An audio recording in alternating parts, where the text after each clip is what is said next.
کیا آپ کسی سے اتنی محبت کرتے ہیں کہ اس سے ہمیشہ کی جدائی کا تصور بھی آپ کی آنکھیں نم کر دے؟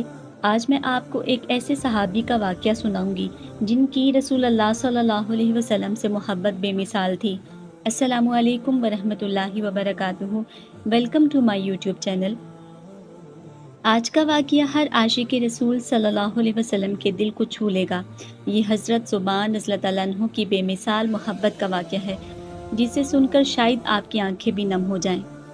اگر آپ سے کہا جائے کہ جنت تو مل جائے گی لیکن وہاں رسول اللہ صلی اللہ علیہ وسلم کی زیارت نہ ہو سکے تو کیا آپ خوش ہوں گے؟ ایک صحابی تھے جن کے لیے یہ تصور ہی ناقابل برداشت تھا۔ حضرت ثوبان رضی اللہ عنہ رسول اللہ صلی اللہ علیہ وسلم کے آزاد کردہ غلام اور نہایت وفادار خادم تھے۔ ان کے دل میں رسول اللہ صلی اللہ علیہ وسلم کی محبت اس قدر رچی بسی تھی کہ ایک لمحہ بھی آپ صلی اللہ علیہ وسلم سے دور رہنا ان کے لیے بہت مشکل تھا۔ ایک دن وہ نبی کریم صلی اللہ علیہ وسلم کی خدمت میں حاضر ہوئے۔ ان کا چہرہ زرد تھا، جسم کمزور دکھائی دے رہا تھا اور غم ان کے چہرے سے نمایاں تھا۔ رسول اللہ صلی اللہ علیہ وسلم نے محبت بھرے لہجے میں فرمایا، اے ثوبان، تمہیں کیا ہوا؟ کیا تم بیمار ہو؟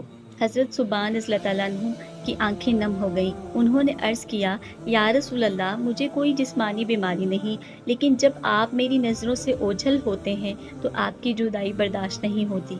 پھر ان کے دل کی سب سے بڑی فکر زبان پر آ گئی۔ انہوں نے عرض کیا، یا رسول اللہ، مجھے آخرت کا خیال آتا ہے تو دل کانپ اٹھتا ہے۔ آپ تو جنت میں انبیاء علیہ السلام کے بلند ترین مقام پر ہوں گے، اور اگر اللہ نے مجھے جنت عطا بھی کر دی تو میرا درجہ بہت نیچے ہوگا، پھر میں آپ کی زیارت کیسے کروں گا؟ اور اگر میں جنت میں ہی نہ جا سکا تو ہمیشہ کے لیے آپ سے محروم ہو جاؤں گا۔ یہ سن کر رسول اللہ صلی اللہ علیہ وسلم خاموش ہو گئے۔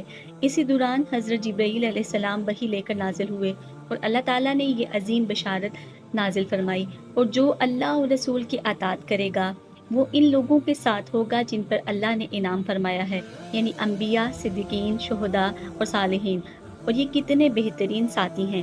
سورۃ نساء کی آیت ہے 69۔ یہ آیت سن کر حضرت ثوبان رضی اللہ عنہ کے چہرے پر خوشی چھا گئی۔ انہیں یقین ہو گیا کہ سچی اطاعت اور محبت انسان کو رسول اللہ صلی اللہ علیہ وسلم کی رفاقت تک پہنچا سکتی ہے۔ اسی محبت کی ایک اور خوبصورت مثال اس وقت سامنے آئی جب ایک شخص نے رسول اللہ صلی اللہ علیہ وسلم سے قیامت کے بارے میں پوچھا۔ آپ صلی اللہ علیہ وسلم نے فرمایا، تم نے قیامت کے لیے کیا تیاری کی ہے؟ اس نے عرض کیا، میرے پاس بہت زیادہ نفل عبادت نہیں، لیکن میں اللہ اور اس کے رسول صلی اللہ علیہ وسلم سے محبت کرتا ہوں۔ تب رسول اللہ صلی اللہ علیہ وسلم نے وہ خوشخبری سنائی جس نے صحابہ کرام کے دلوں کو خوشی سے بھر دیا۔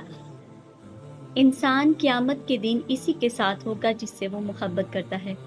حضرت انس رضی اللہ عنہ فرماتے ہیں کہ اسلام قبول کرنے کے بعد ہمیں کسی بات پر اتنی خوشی نہیں ہوئی جتنی اس حدیث کو سن کر ہوئی۔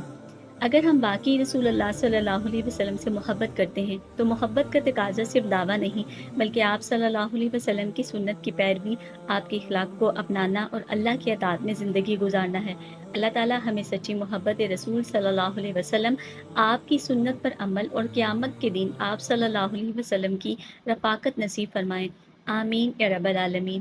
مزید اسلامی ویڈیو دیکھنے کے لیے آپ ہمارے چینل کو لائک کریں، شیئر کریں اور سبسکرائب کریں۔ جزاک اللہ۔ اللہ حافظ۔